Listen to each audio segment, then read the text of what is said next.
Hello दोस्तों, स्वागत है आप सभी का आपके अपने यूट्यूब चैनल मैं भी आईएएस पर। दोस्तों, आज हम जनरल स्टडीज़ जीएस पेपर 2 को डिस्कस करने वाले हैं यूपीएससी मेंस के, जिसका एग्ज़ाम अभी कब हुआ था, हाल ही में 16 सितंबर को इसका एग्ज़ाम था। तो आज हम देखेंगे जीएस पेपर 2 में इस बार यूपीएससी ने किस टाइप के क्वेश्चंस पूछे हैं। तो जीएस पेपर 2 जो होता है, इसका सिलेबस क्या क्या होता है। इसमें शासन व्यवस्था से क्वेश्चन आते हैं, संविधान, शासन प्रणाली, सामाजिक न्याय और अंतर्राष्ट्रीय संबंध। ये क्या है, ये जीएस पेपर 2 का सिलेबस है। एक बार इंग्लिश में देख लेंगे इसको। Governance, constitution, polity, social justice and international relation. ये क्या है, ये इसका सिलेबस है जीएस पेपर 2 का। तो क्वेश्चन देखेंगे इस बार यूपीएससी ने किस टाइप का क्वेश्चन पूछा है। क्वेश्चन इसमें है, संवैधानिक रूप से न्यायिक स्वतंत्रता की गारंटी लोकतंत्र की क्या होती है। एक पूर्व शर्त होती है, टिप्पणी कीजिए। आपको बताना था लोकतंत्र के लिए न्यायिक स्वतंत्रता की क्या इम्पोर्टेंस है, इसके बारे में क्या करना था, आपको डिस्क्राइब करना था। दूसरा क्वेश्चन था, निःशुल्क कानूनी सहायता प्राप्त करने के हकदार कौन है।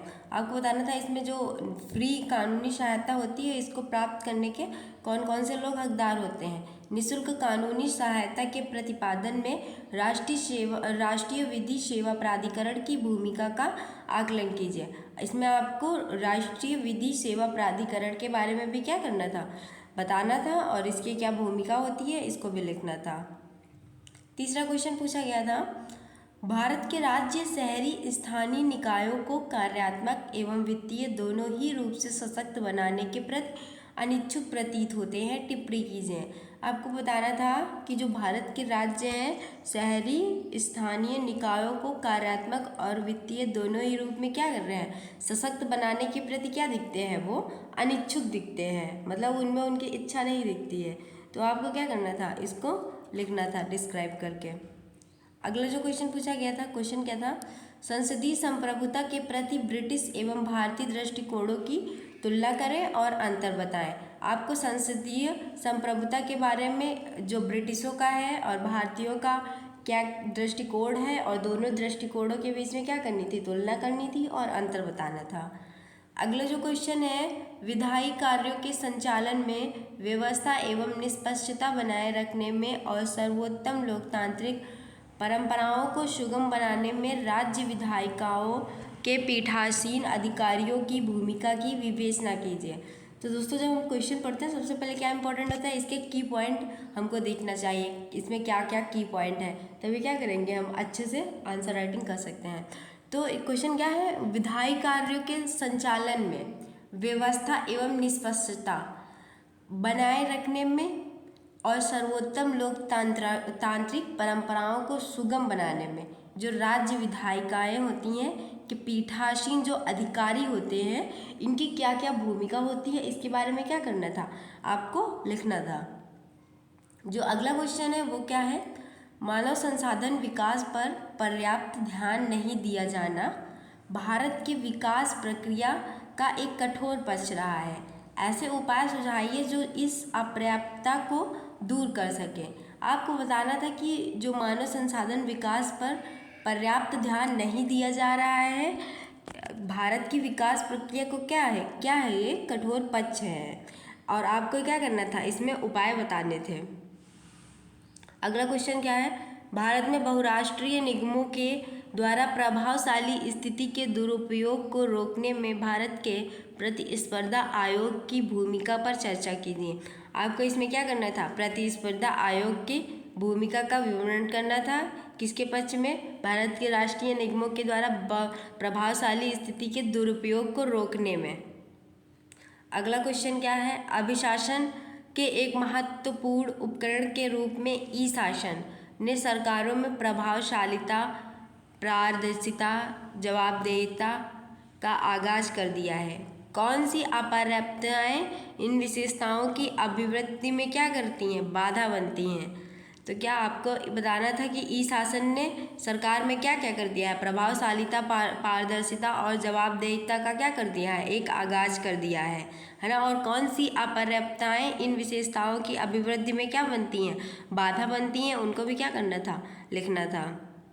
अगला क्वेश्चन जो पूछा गया है वो क्वेश्चन क्या है, संघर्ष का विषाणु एसीओ के कामकाज को प्रभावित कर रहा है उपरोक्त कथन के आलोक में समस्याओं को कम करने में भारत की ही भूमिका बताइए। तो आपको बताना था कि जो संघर्ष का विषाणु SCO के कामकाज को प्रभावित कैसे कर रहा है।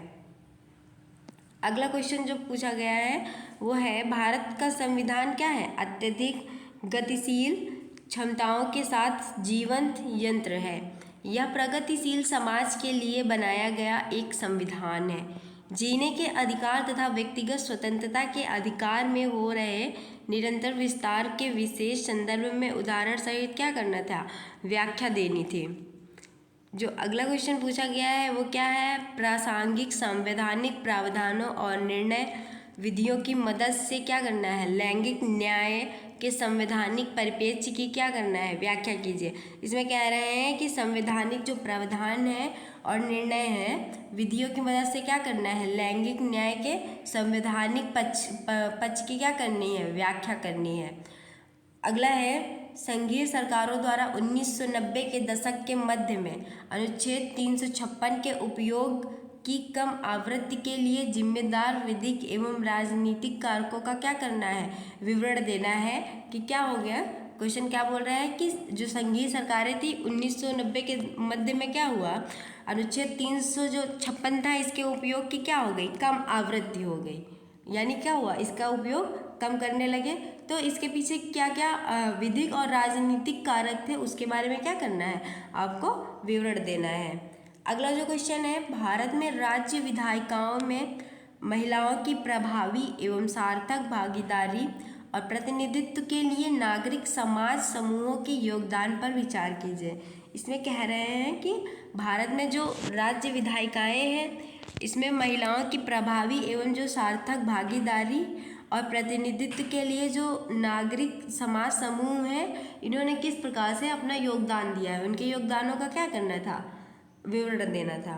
अगला जो क्वेश्चन पूछा गया है इसमें है 101वें संविधान संशोधन अधिनियम। ये 101वां किससे संबंधित था? GST से संबंधित था। इसमें क्या करना है? इसके महत्व समझाना है और यह किस हद तक संघवाद के समावेशी भावना को दर्शाता है। आपको सबसे पहले क्या करना था?